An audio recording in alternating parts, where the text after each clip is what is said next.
소재의 후속사적인 의미가 무엇인가? 레위기 2장 1절을 보면 누구든지 소재 예물을 여호와께 드리려거든 이렇게 시작을 하고 있습니다. 그 소재에 들어가는 이제 요소, 세 가지 요소가 있는데 첫째는 고운 가루, 그리고 기름과 유향, 요 세 가지가 이 세 개의 구성 요소로 되어져 있죠. 그런데 고린도후서 3장 6절을 보면 우리를 새 언약의 일꾼 되기에 만족하게 하셨다라고 말씀하십니다. 한마디로 우리는 구약의 일꾼이 아니고 예수 그리스도의 증인으로 세움을 받은 그리스도의 일꾼이라는 거죠. 그렇기 때문에 율법의 조문으로 하지 아니하고, 이 율법의 조문이라고 하는 것이 바로 글자로 문자로 새겨진 대로 우리가 하는 것이 아니라, 문자만 보는 것이 아니라 오직 영으로 한다. 그래서 율법의 조문은 죽이는 것이요 영은 살리는 것이다. 한마디로 말해서 우리는 이제 성령의 조명을 받아 하나님의 마음, 이것을 요구하신 하나님의 마음이 무엇인가 라고 하는 것을 우리는 새 언약의 일꾼으로서 알아야 한다라고 하는 것이죠. 왜 우리가 이것을 아는 것이 중요합니까? 우리는 구약의 율법을 지켜서 지금도 소재라는 제사를 드리는 게 아니라는 것이죠. 그리스도께서 이루어 놓으신 이 구속의 의미를 우리는 깨닫고 그것을 전파해야 되는 새 언약의 일꾼이기 때문에 이것을 아는 것이 매우 중요한 겁니다. 그래서 이 성경에는요, 문자적인 의미와 신령한 의미가 있습니다. 예를 들어 보면은 에덴 동산에서 창세기 3장에서 에덴 동산에 뱀이 하와를 유혹하는 장면이 나오죠. 문자적으로 보면 뱀이에요, 뱀. 그런데 거기에 신령한 의미는 요한계시록에 보면 옛 뱀이요, 곧 마귀요, 사탄이다 라고 하는 것을 우리가 알게 되는 거죠. 또 교훈적인 의미와 신학적인 또 의미가 있습니다. 하나님께서 아브라함에게 내 사랑하는 독자 이삭을 모리아 산에 가서 번제로 드리라 라고 하는 것에 대한 교훈적인 의미가 뭐가 있습니까? 교훈적인 의미는 순종이라고 할 수 있습니다. 그런데 더 깊은 신학적인 의미가 있는데, 자기 아들을 독생자를 아끼지 아니하시고 내어주실 것에 대한 그림자로 창세기 22장에 이삭의 번제를 명하셨다라고 하는 것을 우리가 깨달아야 한다는 거죠. 그러니까 문학적인, 문자적인 의미와 교훈적인 의미에만 매여 있다고 하면 하나님께서 우리에게 주시고자 하시는 이 구원의 마음, 그 의미를 놓치게 된다라고 하는 거예요.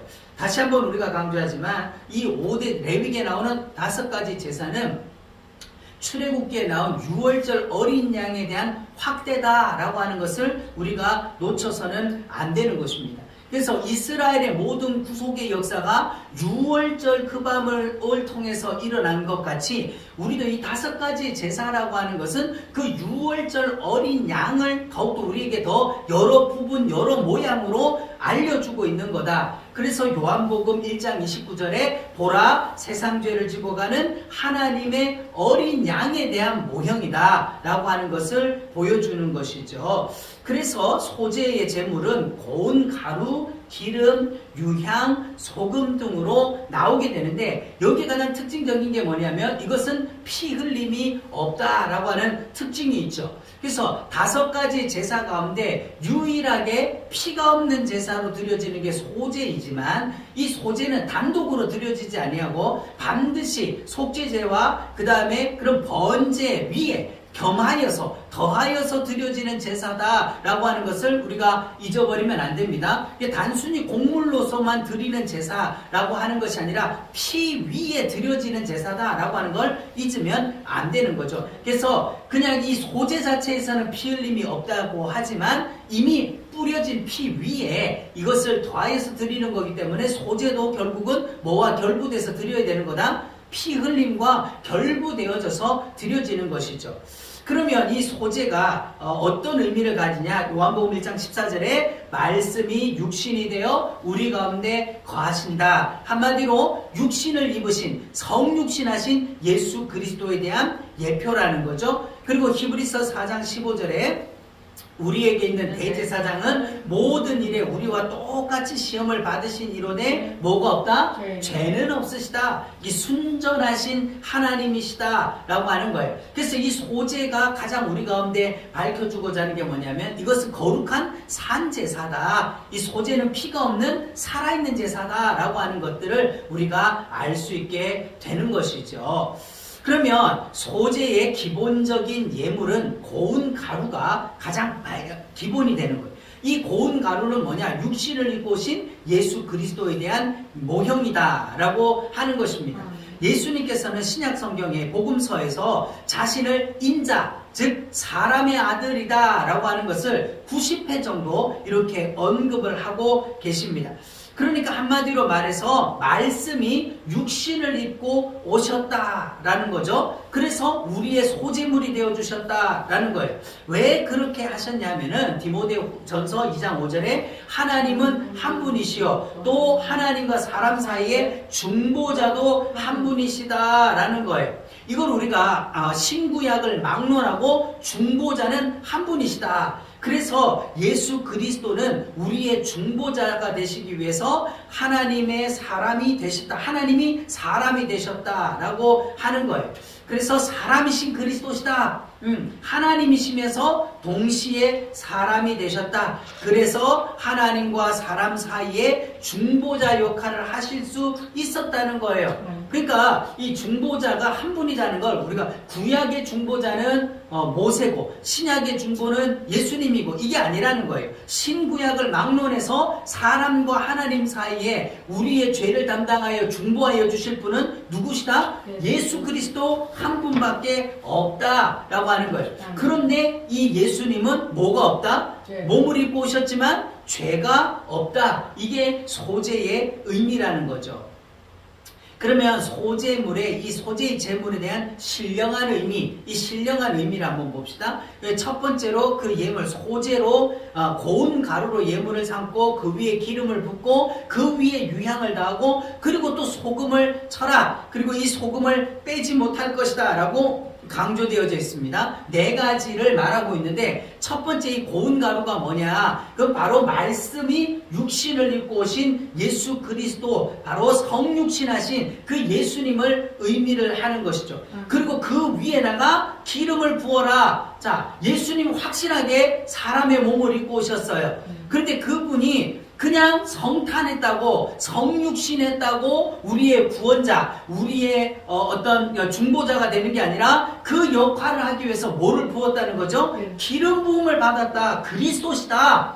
그분은 그냥 육신을 입은 게 아니라 기름 부음을 받은 그리스도시다 라고 하는 거죠. 또 그 위에다가 유향을 더 부어라 라고 말씀을, 기름을 부어라 라고 말씀하죠. 그리고 유향을 부어라. 그게 뭐예요? 그 영광을 보니 하나님의 아들의 독생자의 영광이다. 그래서 기름 부음을 받은 그분이 하나님의 아들이다. 그러면 이게 어떻게 된 거냐? 소금을 빼지 마라. 이 말은 뭡니까? 바로 소금 언약. 이 아브라함과 다윗에게 언약하신 그 메시아 언약의 성취, 그 언약을 성취하시기 위하여서 뭐를 입고 오셔서, 육신을 입고 오셔서 기름 부음을 받은 하나님의 아들이 우리를 위하여 소제물이, 속죄제물이, 번제물이 되어주셨다는 거죠. 그래서 이 소제물의 이 내용들을 한마디로 얘기하면 예수는 그리스도시요 하나님의 아들이시다라고 하는 이게 신령한 의미가 되는 거예요.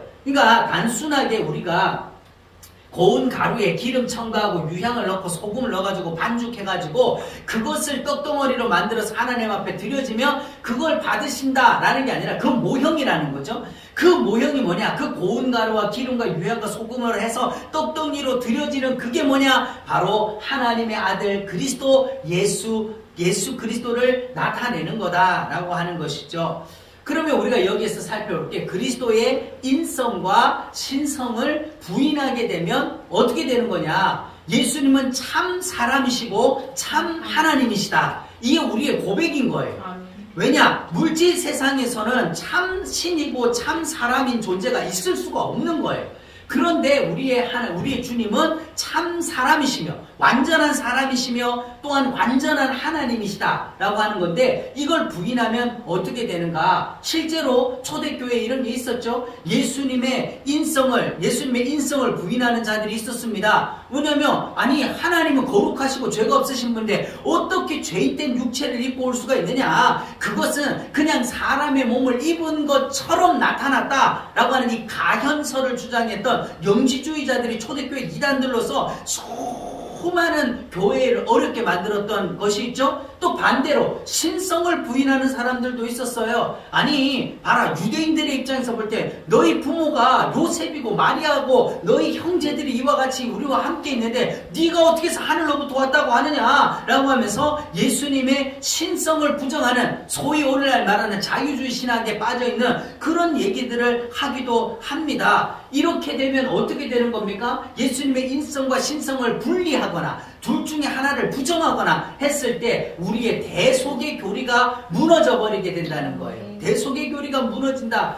만약에 대속의 교리가 무너진다라고 하는 말은 무엇입니까? 우리가 구원받을 길이 없다. 한마디로 말해서 예수님이 죽었어도 우리가 구원받을 길이 없다, 이렇게 돼버리는 거죠. 그래서 레위기 2장에서 이 소재를 부인하게, 예수님의 성육신과 인성과 신성을 부인하게 되면 3장에 화목제물이 나오게 되는데, 바로 로마서 3장 25절에 이 예수를 하나님이 그의 피로써 믿음으로 말미암는 화목제물로 세웠다.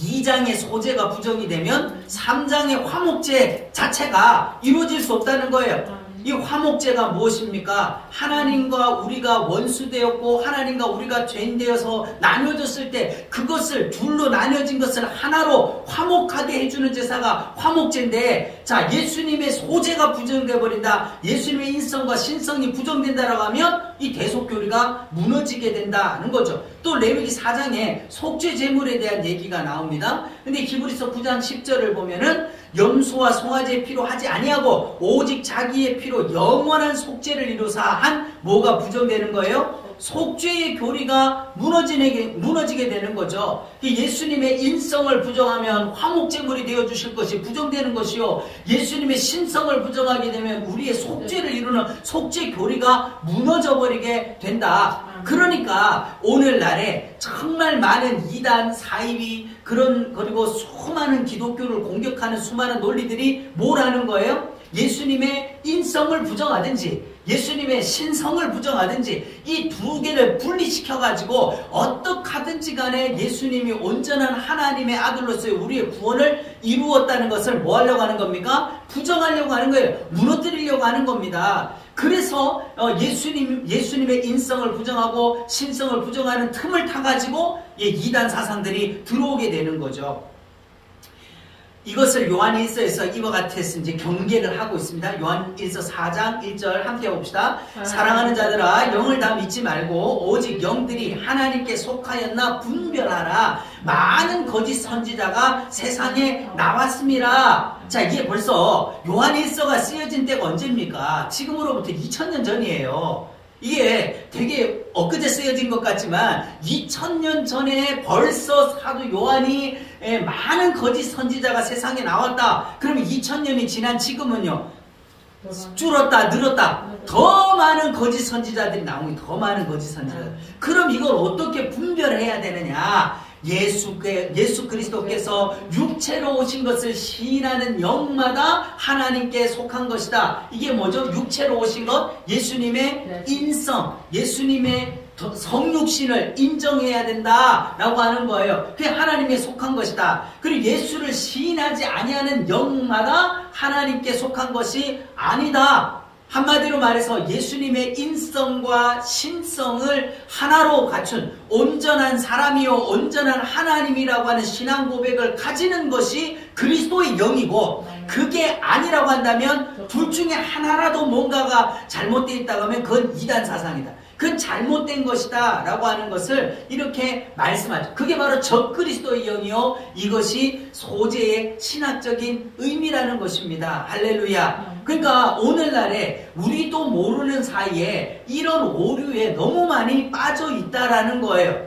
초대교회에만 영지주의가 활동했던 것이 아니라 오늘날에도 그 사상들, 헬라 철학들의 사상들에 젖어가지고 나도 모르는 사이에 이 예수님의 신성과 인성을 분리하고 부정하는 일들이 너무 많이 나오는 거죠. 우리는 그렇게 돼서는 절대로 안 된다. 온전한 하나님의 복음 앞에 서야 되는 것이죠. 그러면 또 소재의 교훈적인 의미가 있어요. 예수님의 생애 자체가 뭐였다? 헌신이었다는 거예요. 요한복음 4장 34절을 보면 예수께서 이르시되 나의 양식은 나를 보내신 이의 뜻을 행하며 그의 일을 온전히 이루는 것이니라 라고 말씀합니다. 예수님은 십자가에서 대속제물이 되어주시는 것만으로 하나님의 뜻을 행한 것이 아니라는 거예요.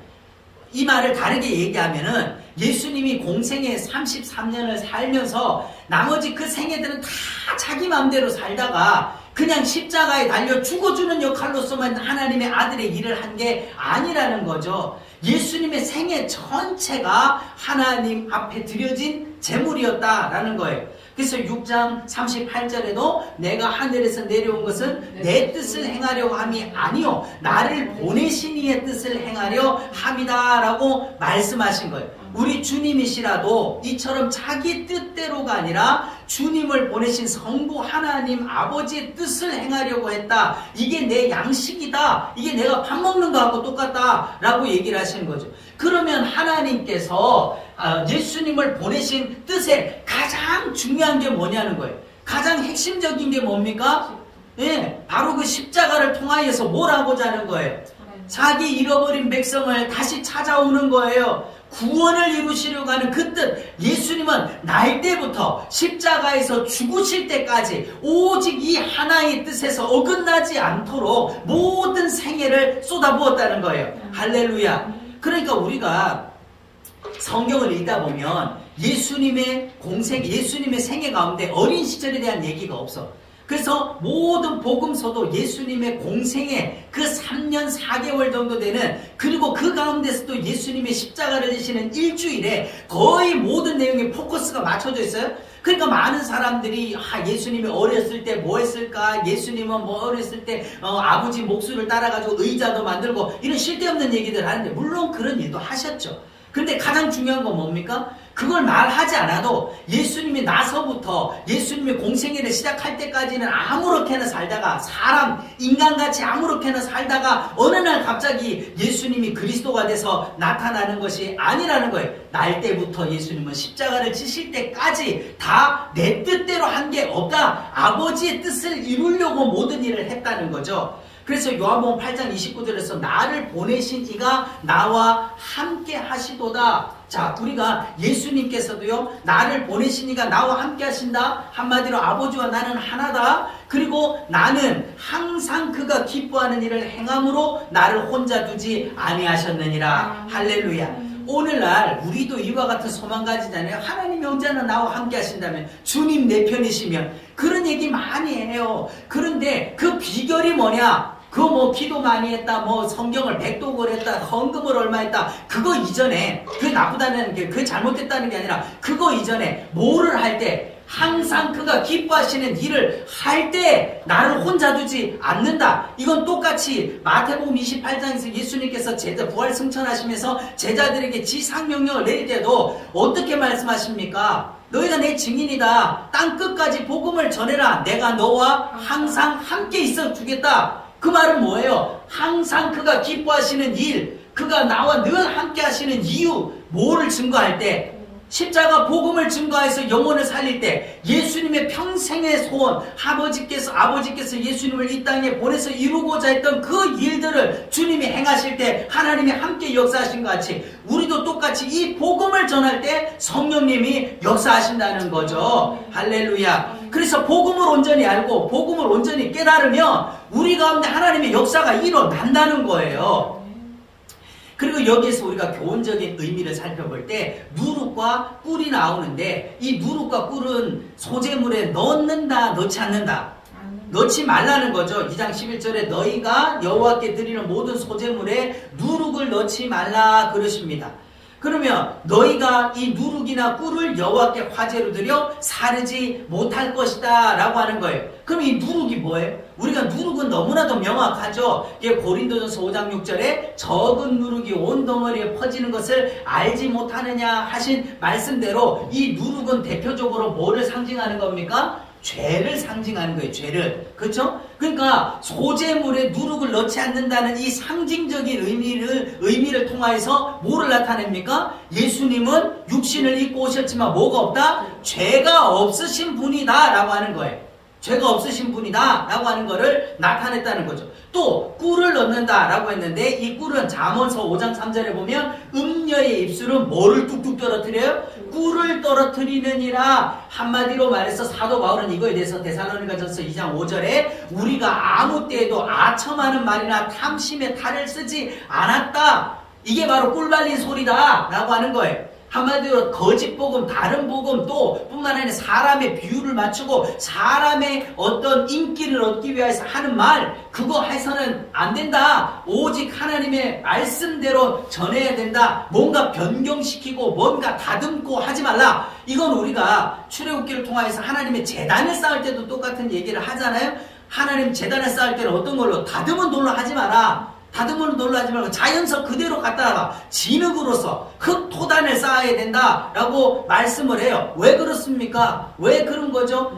예, 거기에 우리의 공로나 노력이나 우리의 의지나 우리의 자랑이 섞일 필요가 없다. 마찬가지로 설교의 말씀에도 이 복음에도 아첨하는 말이나 또 사람의 비유를 맞추는 그런 거, 꿀 발린 소리를 할 게 없다라는 거죠.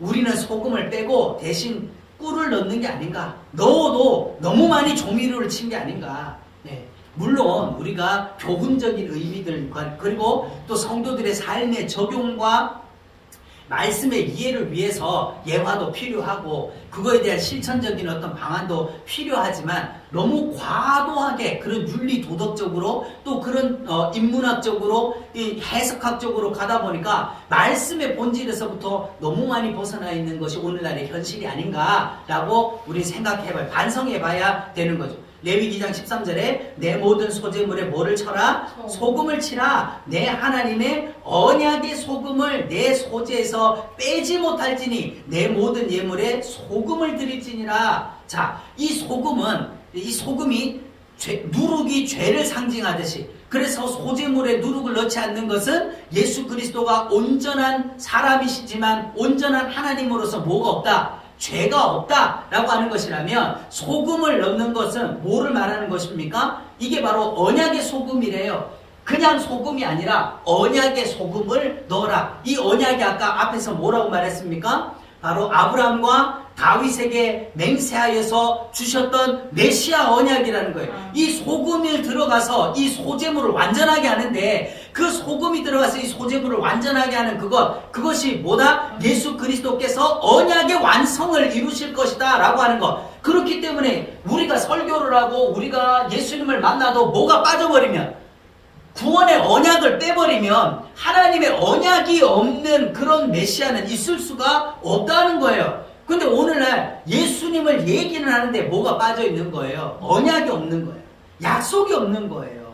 그래서 역대하 13장에 보면 이스라엘 하나님 여호와께서 소금 언약으로 이스라엘 나라를 영원히 다윗과 그의 자손에게 주신 것이 아니냐, 주신 것을 너희가 알 것이다. 자, 이 북왕국 이스라엘에서 남유다를 쳐들어왔어요. 쳐들어왔을 때에 뭐를 얘기하는 겁니까? 소금 언약을 근거로 해서 하나님께서 다윗과 유다지파 다윗의 가문을 통해서 이 땅을 영원히 그 나라를 세울 거라고 약속했다. 그러니까 너희는 하나님을 대적하지 말고 돌아가라. 왜 싸우고 싶지 않아? 돌아가라 라고 얘기를 하는 거죠. 바로 진리로 이기는 거예요. 우리가 이 세상 가운데 이 혼란하고 혼탁한 이 세상 가운데서 승리하는 기준이 뭐냐? 캐논이 뭐냐? 그것은 신학도 아니고 교리도 아니고 오직 하나님의 말씀에 대한 진리의 말씀, 진리가 이기리로다. 언약을 앞세워야 되는 거예요. 이 언약이 있는 자에게는 승리가 있고 언약이 있는 자에게는 확신이 있고 언약이 있는 자에게는 용기가 있게 되는 거라는 것이죠. 레위기 2장 2절에 이는 화제라 여호와께 향기로운 냄새다. 이는 화제라 여호와께 향기로운 냄새다 라고 얘기합니다. 이에 대한 교훈적인 의미가 무엇이었습니까? 향기로운 냄새. 자, 2장 이 태워서 드리는 것이 어떻게 타는 냄새가 향기로운 냄새가 될 수가 있는 겁니까? 이 교훈점을 보면 고린도후서 2장 14절과 15절에 우리로 말미암아 각 처에서 그리스도를 아는 냄새를 나타내시는 하나님께 감사하노라. 우리는 구원받는 자들에게나 망하는 자들에게나 하나님 앞에서 그리스도의 향기다. 이 레위기 2장의 향기로운 냄새라는 게 뭐를 오늘날에 우리에게는 어떤 걸로 나타나느냐? 바로 그리스도를 나타내는 냄새다. 하나님 앞에서 그리스도의 향기다. 그럼 어떻게 해야 이 그리스도의 향기가 나오게 되는 것입니까? 무엇을 통해서요? 무엇을 통해서? 우리 삶을 통해서 드러나는 거죠. 그런데 여기에 보면 각 처에서 그랬어요. 그리스도인은 각 처에서 하나님 앞에 드려지는 그리스도의 향기다. 예배당에 모여서 예배 드릴 때만이 아니라 가정에서도 직장에서도 버스에서도 전철 안에서도 각 처에서 하나님 앞에서 그리스도의 향기를 나타내야 되는데 오히려 오늘 이 시대 우리는 악취가 되고 있지 않는가. 이것이 바로 우리의 소재에 대한 교훈적인 의미라는 거예요. 이것이 드려졌을 때 여호와께 향기로운 냄새다. 향기로운 냄새가 돼야 된다. 우리가 복음을 전하고 그리스도인으로서 우리의 삶을 드릴 때에 수많은 사람들이 향기로운 냄새로 받아야 되는데 우리가 오히려 비난당하고 하나님을 욕되게 하고 있는 삶은 아닌가 돌아봐야 되겠죠. 산제사, 그리스도인이라고 하는 것 모든 것이 예배다. 그리고 오늘도 주의 피로 사신 주의 날이다 라고 하는 것을 잊어서는 안 됩니다. 로마서 12장 1절에 그러므로 형제들아 내가 하나님의 모든 자비하심으로 너희를 권하노니 너희 몸을 하나님이 기뻐하시는 거룩한 뭐로 드려라? 산 제물로 드려라. 이는 너희가 드릴 영적 예배다 라고 말씀하는 거예요. 여러분 순교는요 죽어서 드리는 제사라고 말할 수가 있겠죠. 그건 한순간에 끝날 수 있어요. 고통스럽고 너무나도 힘들고 어려운 것이지만 순교가 결코 쉬운 일은 아닙니다. 그러나 그건 한순간에 끝나요. 그러나 산제사, 살아서 매일이 하나님 앞에 드려지는 제사, 10년, 20년, 30년, 50년 지속적으로 드려야 될 제사가 산제사다라고 하는 거예요. 자기를 쳐서 날마다 복종시킨다는 바울의 마음을 우리가 이해할 수가 있죠. 그래서 주님은 제자들의 발을 씻겨주시면서 내가 너에게 향한 것 같이 너희도 어떻게 하려고? 행하게 하려고 본을 보여주었다라고 하는 거예요. 이 주님을 본받는 것, 이것이 산제사다. 그러면 주님의 어떤 면을 본받는 거냐? 오늘날 우리가 많은 경우에 주님의 섬김 그리고 주님의 어떤 전도 수많은 것들을 본받고 있어요. 본받는다고 말하면서 시간과 물질과 모든 정성을 쏟아가며 주님을 본받기 위해서 애를 쓰는데 가장 중요한 게 뭐냐는 거예요. 가장 중요한 거, 하나님께서 예수님을 이 땅에 보내신 이유, 예수님이 이 땅에서 태어나서부터 십자가를 지시기까지의 모든 삶에서 가장 중심적인 거, 우리가 그게 뭡니까? 바로 구원사역, 이 하나님의 구원의 복음. 그래서 잃어버린 자를 찾아서 구원하려고 하는 그 역사, 그것을 우리는 좀 약화되어 있지 않은가, 잃어버리고 있지 않은가 라고 하는 것을 한 번 더 생각해 볼 필요가 있죠. 산제사, 한 번의 순교도 매우 귀한 것이고 그것도 참으로 쉬운 일이 아니지만 우리가 살아있는 모든 날들이 하나님 앞에 드려진 향기로운 예물이 되게끔 제사가 되도록 산제물로서 드려지는 거, 참 이것이 쉬운 것은 아니지만 우리가 가야 되는 길이라는 거죠. 그럼 고운 가루의 삶이라는 걸 조금 더 우리가 살펴보면 뭘까요? 히브리서 3장 13절에 오직 오늘이라 일컫는 동안에 매일 피차 권면해라 라고 하는 거예요. 왜 하나님이 고운 가루라고 그랬는가? 이게 날마다 우리가 깨어져야 되는 거죠. 우리는요 오늘이라고 일컫는 날 동안, 오늘이라고 하는 것이 우리 인생의 연속이라는 거예요. 그래서 점 찍고 오늘이 내일도 오늘이 되는 거죠. 이 매일이 성탄절이고 매일이 주님의 날이고 매일이 고난주간이고 매일이 부활절이 되어지는 거, 우리가 이런 마음으로 날마다 살아가는 거예요. 그리고 마지막 주님 오시는 날, 그 주님 재림하시는 날도 오늘이다. 우리는 오늘 속에 살고 있는 거죠.